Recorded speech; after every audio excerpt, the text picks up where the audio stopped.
Le 4 septembre 2025 s'ouvrait à Alger la 4e foire commerciale intra-africaine IATF 2025. C'est le plus grand événement continental dédié au commerce et à l'investissement.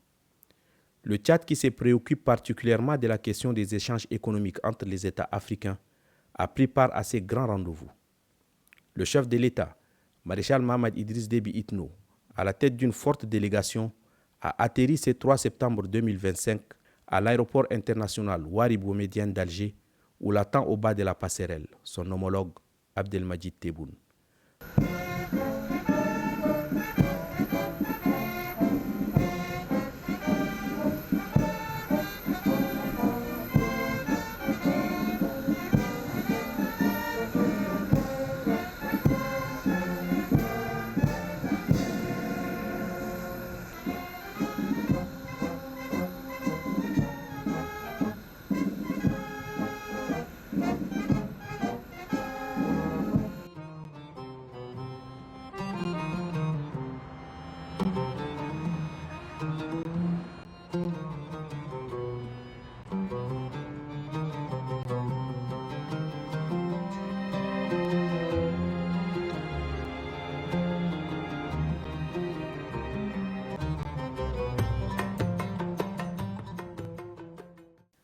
Mettant à profit cet instant solennel, les deux chefs d'État ont eu une entrevue durant laquelle ils ont fait le tour des questions en lien avec la riche et fructueuse coopération tchado-algérienne.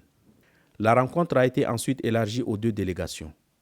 Au final, une commission mixte devant se pencher sur les préoccupations plus pointues a été mise en place afin de matérialiser les vœux de deux présidents qui souhaitent densifier les relations entre les deux pays. En marge de cet événement principal, il y a eu un tête-à-tête entre les deux chefs d'État, un tête-à-tête qui a duré plus d'1 heure et qui a permis au président algérien et à notre président de passer en revue l'éventail des projets qui intéressent l'Algérie et le Tchad.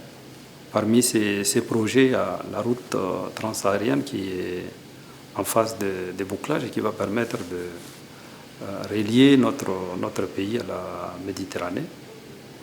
Il ne reste plus que, je crois, une 50aine de kilomètres pour que cette route soit complètement achevée. Et les chefs d'État ont convenu d'accélérer la réalisation pour la 50aine de kilomètres qui reste à finaliser. Ensuite, il y a aussi les projets d'interconnexion par fibre optique. Il y a la question de l'exportation de notre viande ou bien des animaux sur pied vers l'Algérie, qui est une grande consommatrice. Il y a la question des bourses des étudiants. Ces dernières années, le nombre de bourses attribuées à notre pays a baissé. Et nous avons eu des assurances que le nombre de bourses sera fortement rehaussé. Le président algérien a confirmé au maréchal que la ligne desservant Alger à N'Djamena via Air Algérie sera ouverte d'ici la fin de l'année. Donc, globalement, cette première visite de notre président en Algérie a démontré à tous que les relations entre les deux pays sont au beau fixe, n'en déplaise à ceux qui ont nourri un fantasme ou spéculé sur une dégradation de ces relations.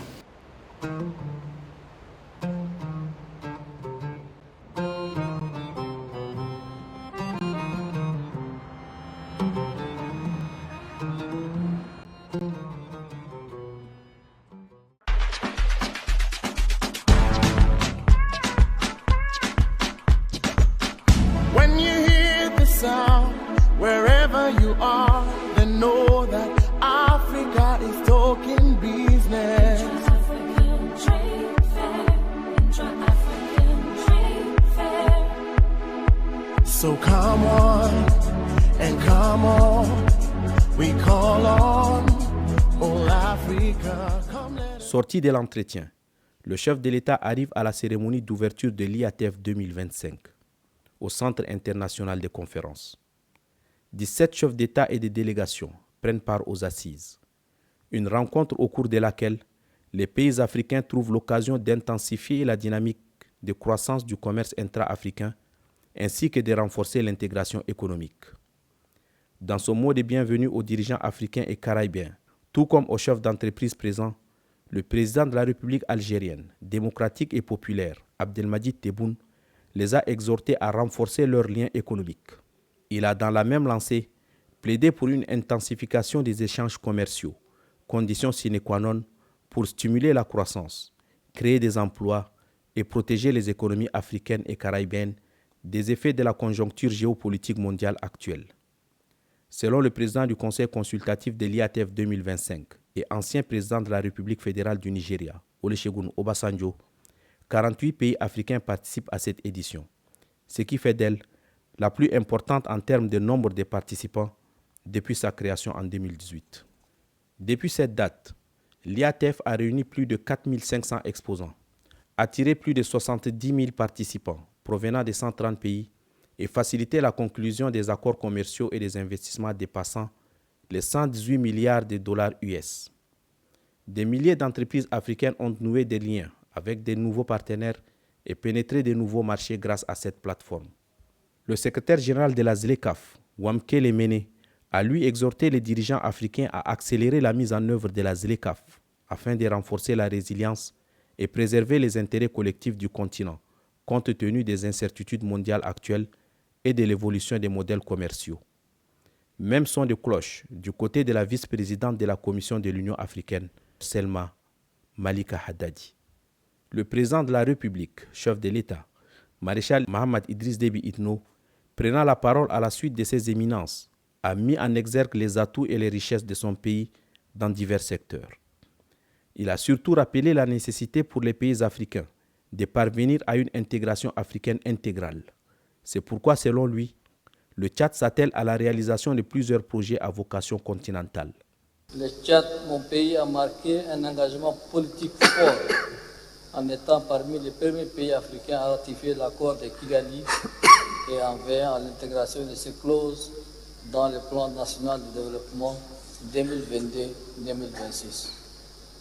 Cette démarche volontariste exprime non seulement l'attachement de mon pays aux initiatives panafricaines, mais elle traduit également notre conviction au milieu des blocs économiques qui constituent notre monde d'aujourd'hui, la seule option viable pour les Africains demeure l'unité et l'intégration. Grâce à sa position géographique et stratégique, véritable carrefour entre l'Afrique du Nord, de l'Ouest et du Centre, le Tchad s'impose comme un espace naturel de convergence et d'opportunités. Conscient de cet atout géostratégique, des efforts considérables sont déployés par mon pays afin d'étendre et de moderniser les infrastructures de transport et de logistique. Le projet d'interconnexion ferroviaire avec le Soudan, le Cameroun, le Nigeria et l'Égypte s'inscrivent en droite ligne de notre vision.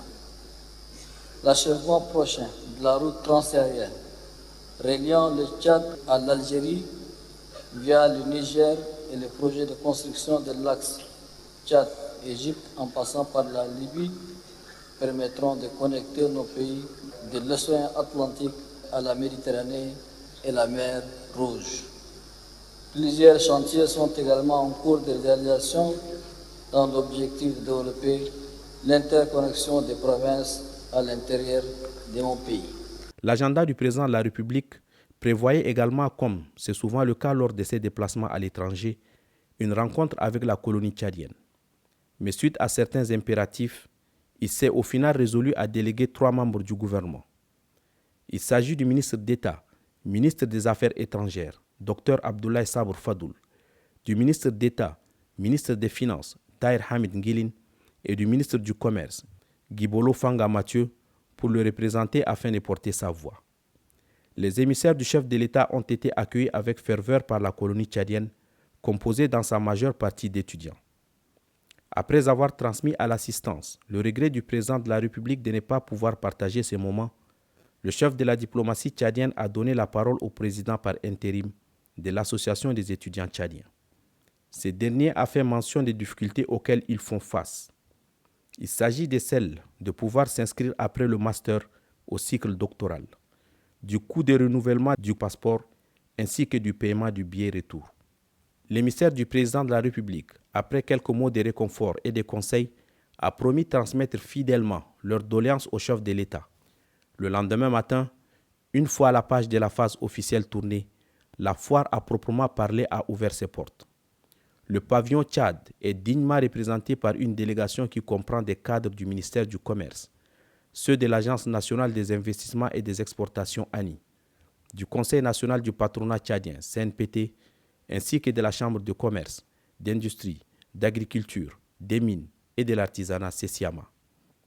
Venu pour la circonstance, le président de la République a tenu à visiter les stands du Tchad.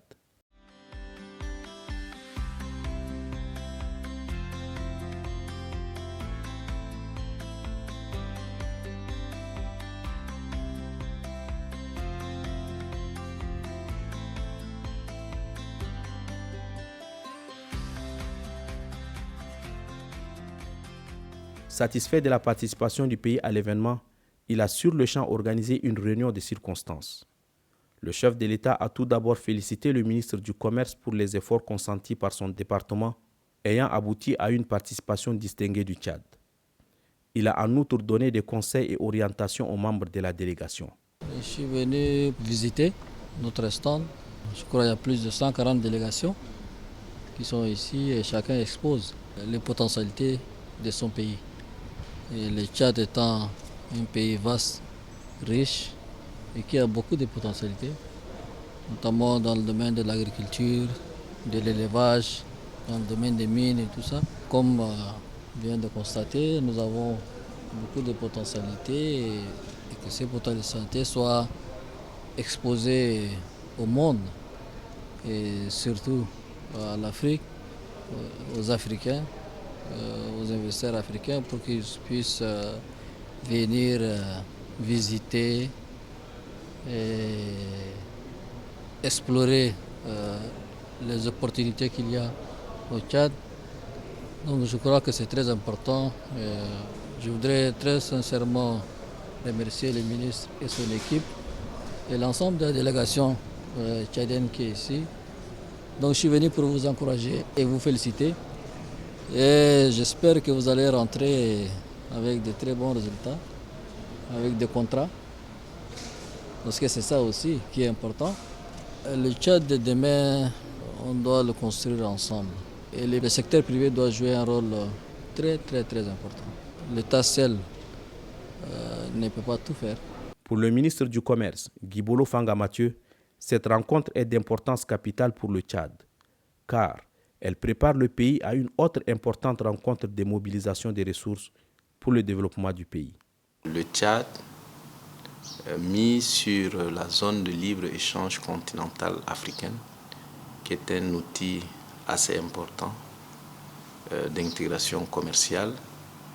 Et lors de cette édition, le président de la République, chef de l'État, le maréchal Mahamat Idriss Déby Itno, a bien voulu y participer personnellement à la tête d'une forte délégation. Nous avons beaucoup de potentialités. Le Tchad, en dépit de son gigantesque potentialité agro-silvopastoral, n'a malheureusement pas réussi à développer un tissu à même de rendre son économie résiliente et diversifiée. C'est pour cette raison que nous avons adopté un plan national de développement, Tchad Connexion 2030, dont la table ronde aura lieu du 7 au 8 novembre 2025 à Abu Dhabi, aux Émirats arabes unis. Il est donc question de présenter nos potentialités, nos ressources, nos produits à exporter. Et comme vous le savez, nous sommes un pays par excellence d'élevage. En termes de cheptel, nous avons plus de 156 millions de têtes de bétail, dont 10 millions de dromadaires. Et nous sommes les tout premiers au monde. Nous produisons également de l'antimoine en termes de mines, de gypse, de l'or. Aussi, nous avons plus de 39 millions d'hectares de terres arables cultivables. Nous sommes un pays qui regorge beaucoup de potentialités. Et il était pour nous l'occasion de valoriser le PND à l'occasion. C'est pour cette raison que le ministre d'État en charge des Finances et moi-même avons eu une séance de travail et avec le ministre des Finances algérien et le ministre du Commerce extérieur algérien. L'appel du président de la République n'est pas seulement compris, mais aussi traduit dans les faits. L'ANI, par exemple, a tenu à mettre les bouchées doubles afin de tirer le meilleur parti de cette participation. Nous avons une mission dualiste qui est celle d'attirer et de sécuriser les investissements et aussi de soutenir les exportations. Et par ailleurs, nous informons aussi, nous accompagnons les investisseurs, nous facilitons aussi leur démarche administrative dans différents ministères sectoriels. Notre objectif, c'est de contribuer à la transformation économique du pays. Aujourd'hui, je dirais que quand un investisseur arrive, il ne sait pas vers qui se tourner. Alors, l'État a mis en place cette agence pour répondre aux besoins de ces investisseurs-là. Donc, quand nous parlons de facilitation, c'est de les aider à obtenir certains agréments, certaines autorisations, certains permis dans d'autres entités publiques, dans d'autres ministères sectoriels, et aussi de leur présenter les potentialités, les atouts dont nous disposons, parce qu'ils ne connaissent pas vraiment la géographie du pays. Donc, nous sommes ce bras opérationnel du gouvernement qui aide ces investisseurs à se retrouver dans les différentes, je dirais, difficultés qu'ils rencontreront sur leur chemin. Avec méthode et finesse, l'ANI a, au final, pu tirer son épingle du jeu. La moisson récoltée grâce à l'opération de charme mise en place lors des rencontres entre hommes d'affaires a fait ses preuves. La participation de l'ANI à cet événement était d'abord de mettre en valeur nos atouts, de se positionner comme une vitrine d'investissement, de renforcer quand même la confiance des investisseurs, des acteurs commerciaux régionaux, africains, tout comme internationaux, comme quoi le Tchad est attractif et aussi compétitif. Et lors de cet événement, nous avons pu exposer plusieurs produits du Tchad, à savoir les minerais, les produits agro-pastoraux, et nos produits transformés localement, comme le beurre de karité, la spiruline, le chébé. Tous ces produits ont été exposés par l'ANI. Et l'objectif de cette participation, c'est de coordonner d'abord la présence tchadienne. Donc, nous avons pu accompagner la Chambre de commerce qui était représentée là-bas, la zone d'administration des zones économiques spéciales, le patronat tchadien. Cette participation a permis de les mettre en valeur afin de faciliter ne serait-ce que les rencontres B2B et B2G aussi, c'est-à-dire business to government ou soit business to business, afin de concrétiser les exportations tchadiennes.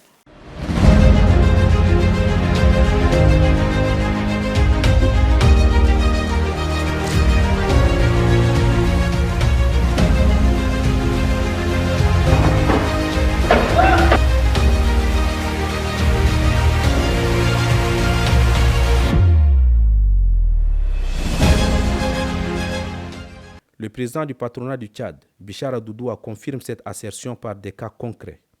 Pour lui, l'Algérie, qui est un grand pays, est intéressée au plus haut niveau par le Tchad.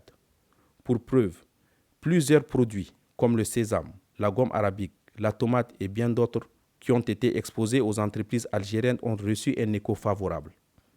D'ores et déjà, elles ont émis le vœu de venir au Tchad afin de s'y implanter. L'objectif visé étant de les transformer avant leur exportation afin d'en tirer une meilleure plus-value. C'est la première fois qu'on assiste à cette foire. Et je vous dis sincèrement qu'on a raté avant. On a très bien fait d'assister à cette foire. Et encore, ce qui a déclenché, je crois, nos relations avec l'Algérie, c'est l'arrivée du chef de l'État, le maréchal Mohamed Idriss Déby Itno. Son arrivée, ça a arrangé beaucoup de choses. Vous savez, quand le président Abdelhamid Tebboune avait accueilli le président Mohamed Idriss Déby Itno, arrivé au niveau du patronat, quand je dis je suis le président du Conseil national du patronat tchadien, le président Tebboune il a dit j'ai beaucoup à faire avec vous. Donc, c'est déjà une bonne chose. Et de là, donc, à la suite de l'entretien des deux présidents, on a obtenu, séance tenante, l'ouverture de la ligne aérienne Alger et N'Djamena et ouverture des ports d'Alger aux entreprises tchadiennes. Je crois que ça, c'est l'arrivée du président, c'est l'effet déclencheur de nos relations commerciales avec l'Algérie. Donc après, nous, on a fait B2B avec les entreprises algériennes et elles sont prêtes à venir au Tchad.